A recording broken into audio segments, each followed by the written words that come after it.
Anurag ji, Samajwadi party के राष्ट्रीय प्रवक्ता अनुराग भदौरिया जी के पास जा रहा हूं। अनुराग जी, हाँ बोलिए भदौरिया साहब। जी जी, देखिए, आपने भारतीय जनता पार्टी के प्रवक्ता को सुना और मैं आपको धन्यवाद देता हूं ऐश्वर्या जी कि आपने आज डिबेट के शुरुआत में ही बोल दिया कि चर्चा किस पे होनी चाहिए थी। महंगाई पे, बेरोजगारी पे, किसान पे, सड़क पे, बिजली पे।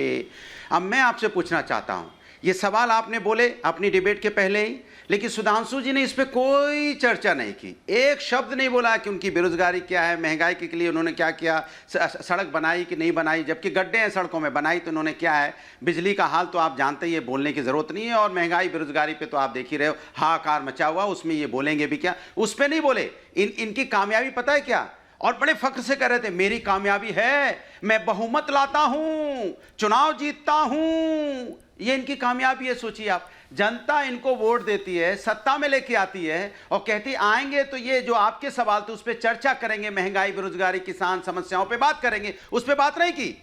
जनता के साथ देखिए कैसा छलावा करते हैं कि हमारी कामयाबी देखिए, चुनाव जीतना हमारी कामयाबी है, जनता मुझे आशीर्वाद देती है। लेकिन जनता को आप क्या देते हो? 5 किलो चावल, 5 किलो आटा लाइन में लगा देते हो कि पीढ़ी दर पीढ़ी यही करते रहो। 5 साल तक आपने क्या कर दिया उनके लिए? 5 साल का गया, अभी हमने दिया है आपको, लाइन में लगाया है, आने वाले 5 सालों में आपके बच्चे भी लाइन में लग जाएंगे। कोई यहाँ पढ़ाई वढ़ाई नहीं होगी, किसी को यहाँ पे कोई व्यक्ति अपने पैरों पे खड़ा नहीं हो पाएगा। आप तो जब चुनाव लड़ रहे थे तब तो ये कह रहे थे हम आएंगे उत्तर पे, हम देश को आगे ले जाने की बात करेंगे, हर व्यक्ति अपने पैरों पे खड़ा होगा, हवाई चप्पल हवाई जहाज में उड़ेगा, यहाँ डीजल पेट्रोल सस्ती हो जाएगी, हर आदमी संपन्न होगा। तब तो आपने नहीं कहा था कि हम 80 करोड़ लोगों को हम यहाँ लाइन में लगवा देंगे, आटा चावल दाल में ही बोलेंगे इसी में काम चलाओ। ये हम आपको दे रहे हैं, नौकरी नहीं दे पाएंगे, आपको पैरों पे नहीं खड़े कर पाएंगे, आपके बच्चों के लिए हम पढ़ाई की व्यवस्था नहीं कर पाएंगे, ये बोल देते हैं आप। बिजली की व्यवस्था हम नहीं कर पाएंगे, किसान क्या हमने बोला था किसान की इनकम दुगनी होगी, हमसे नहीं हो पाएगा, हम लाइन में लगवा देंगे।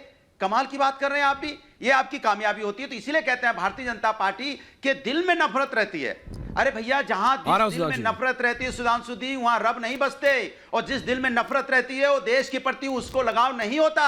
नफरत में सिर्फ नफरत ही होती है, वहां मोहब्बत हो ही नहीं सकती, ना जनता के प्रति ना देश के प्रति। ये आपको सोचना पड़ेगा। इसलिए आप विकास की राजनीति पे बात कीजिए, जैसे ऐश्वर्या जी ने आज बोला कि क्यों नहीं इस पे चर्चा होती है। तो आपसे मैं पूछता हूं, आप महिलाओं पे चर्चा क्यों नहीं करते?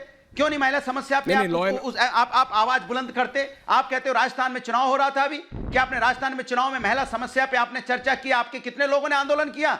जब घटना, आप बार बार अजमेर की घटना उठाते हैं, अजमेर में कितने लोग कितने महीने तक धरने पे बैठे रहे? मैं जानना चाहता हूं, अपोजिशन में आप, वहां पे विपक्ष के नेता हैं आप, कितने महीने तक धरने पे बैठे? कितनी आपकी जो लीडर थी, बड़ी बड़ी लीडर वहां जाके धरने पे बैठी? बताइए ना, मैं जानना चाहता हूं। सिर्फ आप राजनीति करते हैं, आप न्याय नहीं दिलाना चाहते हैं। जहां विपक्ष में आप विपक्ष की भूमिका नहीं निभाते, जहां सत्ता में सत्ता पक्ष की भूमिका नहीं निभाते, आप सिर्फ शिकायती करते हैं। आपको सिर्फ कहते हैं ना, इनको भूतकाल में जीना होता है। 1970 में हुआ था, 1980 में हुआ था। नहीं, बात 1970 1980 की नहीं है। नहीं बोलेंगे महंगाई, नौकरी, लॉ एंड ऑर्डर, समाज कहां जा रहा है, इस सब पे आप सबको ध्यान देना है। सुधांशु जी, आ रहा हूं, क्योंकि उत्तर प्रदेश से जो अभी ये प्रयागराज से जो तस्वीरें निकल के आई थी, इसने सबको परेशान किया एक बार फिर। लेकिन भौचक्का इसलिए नहीं क्योंकि ये कोई पहली बार नहीं हो रहा, तो लॉ एंड ऑर्डर भी एक बड़ा इशू है। लेकिन हाँ, भदौरिया जी के सवालों का जवाब दे रहे हैं सुधांशु जी। Next visual. देखिए, मैं समझ नहीं पाया भदौरिया जी किसके ऊपर कमेंट कर रहे थे। मुद्दे की बात से हटकर व्यर्थ के मुद्दे उठाने का काम किसने किया? ये तेजस क्रैश कर जाएगा, ये कौन बोला? हम बोले क्या? पनौती बोला? कौन बोला? हम बोले क्या? चलिए, मुद्दे की बात है। मैं भदौरिया जी से पूछना चाहता हूं, बताइए इस समय महंगाई की दर क्या है, विकास की दर क्या है और अनएम्प्लॉयमेंट। भदौरिया जी बीच में नहीं, थैंक यू। बताइए भदौरिया जी, बताइए आप। भदौरिया जी से मैं संक्षेप में बस सिर्फ भदौरिया से पूछा, बताइए इस समय महंगाई की दर क्या है, विकास की दर क्या है और बेरोजगारी की दर क्या है? सुनिए, मैं कंटिन्यू बोलूंगा। सुनिए, इनकी जो आदत हो गई, सुनिए मैं बोल रहा हूं, सुन लीजिए और पूरा सुनिएगा। और मैं जब बोलूंगा तो टोकिएगा नहीं। मैं बेरोजगारी दर भी बनाऊंगा, आपको बताऊंगा, महंगाई दर भी बताऊंगा, और आप एकदम बोलेंगे नहीं। देखिए, सवाल देखिए क्या है। सवाल ये है, ये डाटा पे चलना चाहते हैं। अभी मैं इनसे पूछूंगा तो बोलेंगे महंगाई दर बताइए, आप 6 के करीब आ गई है। बेरोजगारी, सुन लीजिए मेरी बात, मैं यहाँ पे बोल रहा हूँ, आप बोलिए मत ना। फिर मैं इनसे बेरोजगारी दर बोलेंगे पहले 10% होती थी, आप देखिए हम उसको 6 पे 6.5 पे ले आए, 7 पे आ गई है। मैं आपकी बात का जवाब दे रहा हूं, यही बोलेंगे आप। लेकिन आपसे मैं सीधा सवाल पूछता हूं, आप ये बताइए, जब एक व्यक्ति घर से पेट्रोल की कीमत, डीजल की कीमत क्या है, जब वो डीजल पेट्रोल डलाने जाता है, तब वो आम आदमी जिसकी जेब से 100 की पत्ती निकलती है, 100 का रुपया, और बोलता है मेरे डीजल पेट्रोल मेरी गाड़ी में नहीं है, भरवा दीजिए, तब वो नहीं पूछता कि 6.5% की दर चली है, 7% की दर चली है, इसको कोई लेना देना नहीं है, उसके जेब से 100 रुपए निकलता। सुनिए, आप बोलिए मत।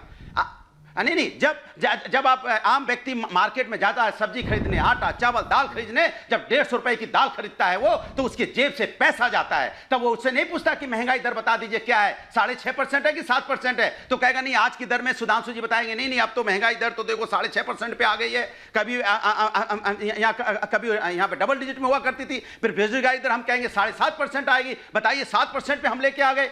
उससे उसको क्या लेने देना, पूरा पूरा घर बेरोजगार बैठा हुआ है, बाप भी बेरोजगार, बेटा भी बेरोजगार, उसको दर से कोई लेना देना नहीं है, उसको रोजगार से लेने देना। ओके अनुराग जी, ओके अनुराग जी, सुधांशु जी जवाब दे रहे हैं। ओके भदौरिया जी जवाब आ रहा है, ठीक है। इतनी महंगाई की महंगाई पंकज जी आ रहा हूं, और आप दर बताना चाहते हो। ओके भदौरिया साहब प्लीज, थैंक यू। ऐश्वर्य जी आपसे ये अनुरोध है, अगर आप इतना रोजगार दे रहे हैं, मैंने तो अनुरोध किया था, आप ही मेरा ऐश्वर्य जी आपसे अनुरोध है, इन्होंने इतना लंबा वक्तव्य बोला, मैंने सिर्फ 2 वाक्य पूछे थे जिसका जवाब 3 संख्याओं में दिया जा सकता था, वो इन्होंने नहीं दिया। तो मेरा आपसे विनम्र अनुरोध है, कृपया इनका फीडर ऑफ रखिएगा, अन्यथा मुझे आशा ही नहीं, पूर्ण विश्वास है फिर बीच में बोलना शुरू कर देंगे, बीच में कोई नहीं बोलेगा, उग्रता उच्छृंखलता के साथ। अनुराग जी रिलैक्स, मैं स्पष्ट कहना चाहता हूं, ये वो पार्टी है, आप देखिए बोलने लगे ना, नहीं कोई नहीं बोल रहा। एक्चुअली में इनको ये भी नहीं पता कि अब 6.5 नहीं है, महंगाई की दर 5% से नीचे आ चुकी है, 4.87% हो गई है, महंगाई की दर 5% से नीचे आ गई। हम ये नहीं कह रहे बहुत बढ़िया स्थिति हो गई, मगर कोविड के बाद अब हम नियंत्रण करने में सफल हो गए हैं। और आपको बताएं, बेरोजगारी की दर पीरियोडिक लेबर सर्वे के आंकड़े के अनुसार 6.6% पे है। अब आइए आपको बताता हूं विकास की दर, अभी फिच ने पिछले हफ्ते रीडिंग दी है, इंटरनेशनल रेटिंग एजेंसी, हमारी अनुमानित विकास दर उसने अगले वर्ष के लिए 5.5% कही थी, इसे बढ़ाकर 6.2 कर दिया है, और चाइना की 5.2 से घटा के 4.5 कर दिया है। और आपने देखा ऐश्वर्य जी, ये पढ़ी लिखी पार्टी के प्रवक्ता बोल रहे हैं, जिनके नेता फॉरेन रिटर्न है, विदेश से डिग्री लेके आए हैं, जिनको ये नहीं पता कि जब महंगाई की दर कम आती है तो बाकी सारी चीजों की दर भी कम होती है। जो कहते हैं आंकड़े पे बात न करो, चलो तो सामने पे बात करते हैं। ये 37 किलोमीटर पर डे, आप देखिए आप बोल रहे थे, मैंने कोई डिस्टर्बेंस नहीं किया था, आप मुझे पूरी बात कहने दीजिए। तो एक बात तो स्पष्ट हो गई कि 3 संख्याएं की जानकारी नहीं थी, मुद्दे की बात करने के लिए बड़ा प्रबलता से बोलना अलग है और तथ्य अलग करना। अब मैं फैक्चुअल बता देता हूं, ये बताइए 37 किलोमीटर पर डे सड़क बन रही है, कौन बना रहा है? ये हवा से आके जिन्नात बना रहे हैं। 70 एक्स्ट्रा एयरपोर्ट्स बन गए, ये किसने बनाया? हवा में जिन्नातों ने आके बना दिया होगा।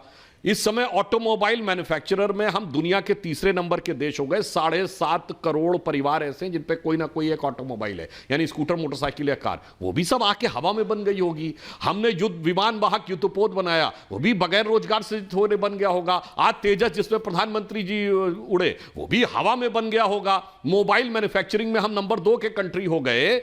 82 इस समय सुनिए, आईफोन 14 जो सबसे हाई एंड मोबाइल है, उसका 25% भारत में बना, वो भी कोई उधर से आके आसमान से आए होंगे, जिन्न विन्न आके बना के चले गए होंगे। दुनिया की सबसे बड़ी मोबाइल बनाने की फैक्ट्री कंपनी सैमसंग की सबसे बड़ी फैक्ट्री यूपी के नोएडा में, वो भी ऐसी हवा में बन रहा होगा। तो भाई आंकड़े देख लो या हकीकत देख लो, किसी भी आदमी से पूछ लो कि सड़क बन रही है, मकान बन रहा है, मोबाइल बन रहा है, तो कोई ना कोई तो बना रहा है। ना आंकड़े पे भरोसा, ना हकीकत पे भरोसा। और याद करिए भदौरिया जी, पहले तो आप टमाटर लेके आते थे, क्यों नहीं अब लेके आ रहे? कारण था बरसात के समय हमारी भयंकर बरसात की वजह से सब्जियों के दाम जून से सितंबर के बीच में प्रभावित हुए थे, अब वो नियंत्रित हो गए। इसलिए निराधार, निरर्थक, अनर्गल बातें करना है, उल्टे सीधे बयान देना है और उसके बाद आकर जनता को भरमाने का प्रयास करना है।